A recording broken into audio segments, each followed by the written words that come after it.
Usa ka kagay-anong dalaga ang giday karon tungod sa gihimong kabayanihan pinaagi sa pagtabang sa usa ka basurerong lolo na makadawat og ayuda sa social amelioration program sa gobyerno.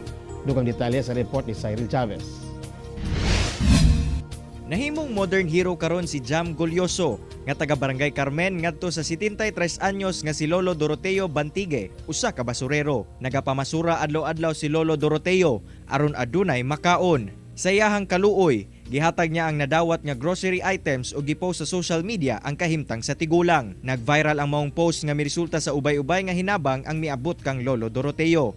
Gawas sa mga food packs, nakita sa CSWD ang kahimtang ni Lolo. Busa gilayong giproseso nila aron maapil siya sa makadawat sa SAP cash subsidy. Tuod man, tungod sa tabang ni Jam nga nagsugod sa simpleng food packs, nakadawat si Lolo Doroteo sa 6,000 pesos nga hinabang sa gobyerno. Kata akong gibit-bit nga nga bugas gipangayo rato sang kuya kay nag-boarding house bagyapon may kailanganon pud namo.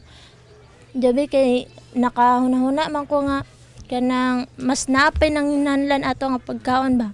Ako din yatag kay tatay. Dako ang pasalamat sa pamilya ni Lolo Doroteo sa mga hinabang nga miabot kanila. Yung mga natabangan si Papa, so dako yapang pasalamat siya nga. Gamit yapon siya sa Ginoo nga kuan.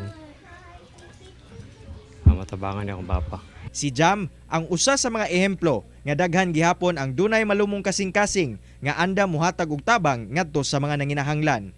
Busa ngadto kang Jam ug sa uban pang mga mitabang, saludo kami kaninyo, kapuso. Kauban si James Yap sa kamera. Ako, si Cyril Chavez para sa One Mindanao.